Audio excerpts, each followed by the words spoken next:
اسمعوني جيدا يا الزواف، نحن لا نعبد البشر، إنما نعرف قيمة الرجال أمثال عمي قايد صالح المجاهد الصدر رحمه الله واسكنه فسيح جنانه. هو بطل الأمة العربية، شارك في حرب سيناء وشارك في عدة حروب، كل شبابه أداه في الحروب وأداه في الدفاع على الراية الوطنية وعلى حماية هذا التراب الوطني.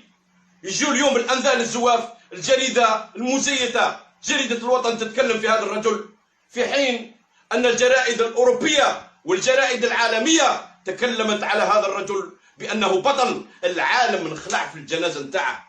نتمنى كل واحد منا يتمنى أن تكون له جنازة وتشييعا مثل جنازة هذا الرجل التي حيرت العالم، هذا الرجل الذي نعتبره شهيد. فأنت أيتها الجريدة الجبانة ومن يحكمك من الخبرجية، أقسم لكم بالله العلي العظيم ستكون نهايتكم وشيكة على أيدينا، إنكم تتخبطون يا أيها الأنذال يا الزواف تتكلموا على هذا الرجل، والله ما نطالقينكم.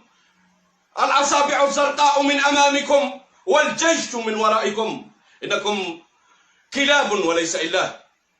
وسوف أقول لكم هذه الأبيات الشعرية كي تعرفون من تكونون أنتم.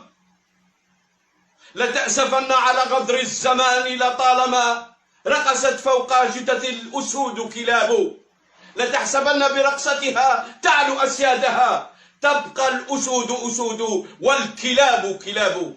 يا الكلاب يا الأنذال شبدوها يا المرخص، والله ما نطلق لكم الزحف نحو هذه الأنذال. الزحف تكلمون عن الرموز الدولة المساس بالمجاهدين والشهداء الأذان، من تسوي لهم نفسه أن يتطاول على هذا المرحوم القايد صالح رحمه الله، فهو جثة هابدة لكن خلى مراه أشبال الأمة اللي راح تكبر وتصبح أسود وتنهشكم واحد مرة واحد. عندي ثقة كبيرة في أشبال الأمة اللي خلاها المرحوم المقاتل، لقد شعلاه قلع لكم الفرسيطة المرحوم، لقد دافع على الراية الوطنية والعروبة والإسلام. هذا الرجل تكرهون الرجال، ما تبغوش الراجل من بكري. والله يرحم عمي بومدين الله يرحمه ويوسع عليه، بخروبة القالمة الخراطة الدين الباتنة الشاوية الأحرار، الله يرحمك يا الشاوي يا الحر، القوة شجاعة، لا يعرفون الخضوع، لا يعرفون ركوع إلا في المساجد. هذا الرجال حرب وشرس محاربون. ويلكم وسواد ليلكم منا. النوفمبر يعود، النوفمبر لا يموت والنوفمبريون لا يموتون.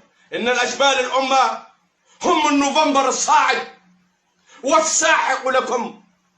تبا لكم. انطفوا نهر من الدفال نبزق عليكم، بحر من البزق.